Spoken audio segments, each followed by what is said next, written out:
अस्सलाम वालेकुम। मेरी शादी अजलान से हुई थी और इसके साथ ही एक और रिश्ता भी तय पाया था। मेरी छोटी बहन नादिया का निकाह अजलान के चचाजाद वकार से।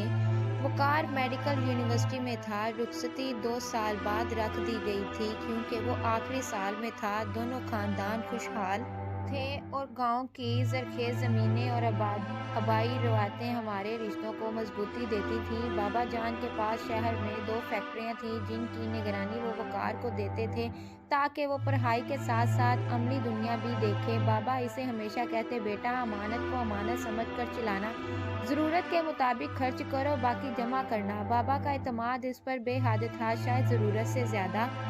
वकार पढ़ाई के लिए शहर आ गया था और बाबा ने इसके लिए डीएचए में एक फ्लैट ले लिया था। कुछ महीनों बाद इसने बताया कि इसने फ्लैट किराए पर देकर यूनिवर्सिटी के करीब एक सस्ता सा स्टूडियो ले लिया है क्योंकि अकेले बड़ा प्लेटफॉर्म संभालना मुश्किल था। किसी ने शक नहीं किया, किसी को क्या मालूम था कि कहानी कहाँ करवट बदलने वाली है। वकार के नए स्टूडियो के सामने एक खस्ता हाल घर था। वहाँ एक लड़की रहती थी, अनाया। वो एक यतीम बच्ची थी। इसकी माँ सिलाई करके घर चलाती थी जबकि अनाया स्कूल के बाद बच्चों को ट्यूशन पढ़ाती। एक शाम वकार ने इसे रोड पर रोते देखा। 2 बाश लड़के इसे तंग कर रहे थे। वकार ने फौरन गाड़ी रोकी और इसे तहफ़्फ़ुज़ दिया। अनाया की कहानी सुनकर वो पहली बार वाकई किसी की बेबसी से हिल गया।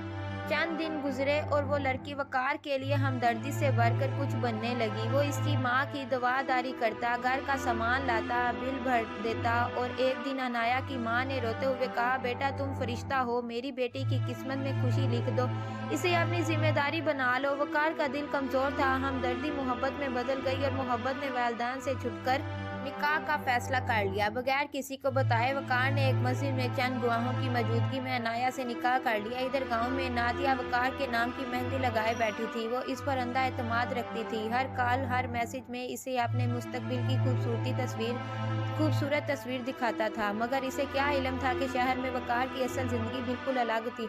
वकार ने अनाया और इसकी माँ को इस फ्लैट में रख दिया जो इसने किराए पर चढ़ाने का बहाना बनाया था। हर चीज एक जाल बन रही थी, झूठ का बना हुआ जाल। और झूठ हमेशा छुपते छुपते एक दिन चीख बन जाता है। एक दिन मैं और मेरा शोहर अजलान शहर आए। मैंने जिद की कि वकार को सरप्राइज देते हैं, इसके नए फ्लैट का दौरा करते हैं। अजलान ने कहा, चलो चलते हैं, वैसे भी काफी दिन से इस बच्चे का चेहरा देखा नहीं। हम जब फ्लैट के दरवाजे तक पहुंचे तो दरवाजा आधा खुला हुआ था। अंदर से चूल्हे की आवाज आ रही थी। हम धीरे से अंदर दाखिल हुए। सामने किचन में वही लड़की थी, अनाया, बेहद सादा, धीमी आवाज में किसी से बात कर रही थी। वो हमें देखते ही ठग गए। इसके हाथ से प्याली गिरकर टूट गई। पीछे से वकार बाहर आया और हमें देखकर इसके कदमों तले से जमीन खिसक गई। मेरी आवाज फट गई, वकार ये कौन है, यहाँ क्या चल रहा है? वकार खामोश था। खामोशी कभी कभी सब कुछ बता देती है। हम गांव वापस आए तो बाबा जान के सामने सब रख दिया। वो गुस्से में कांप उठे। वकार ये क्या किया तुमने?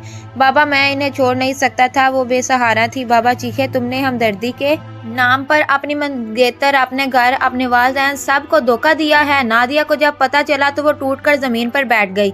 इसने सिर्फ इतना कहा, मेरे नसीब में धोखे का रिश्ता था। शायद दोनों खानदानों ने बैठकर फैसला किया, वकार अनाया और इसकी माँ के लिए अलग घर लेगा और नादिया से क्या किया वादा पूरा करेगा या रिश्ता खुद खत्म करेगा और इस सब के सामने अपने झूठ का खमियाजा खुद भुगतेगा। वकार ने सर झुकाकर सब मान लिया मगर इस के दिल में पछतावे का ऐसा जख्म पड़ चुका था जो कभी भरने वाला ना था। इखलाकी पैगाम, हमदर्दी इंसानियत है मगर अगर वो अपने ही लोगों को धोखा दे तो वो हमदर्दी नहीं, एक धोखा बन जाती है। रिश्ते एतमाद से बनते हैं और एक झूठ सब कुछ तोड़ देता है। अगर कहानी अच्छी लगी हो तो इसको लाइक शेयर जरूर करें और हमारे चैनल को सब्सक्राइब जरूर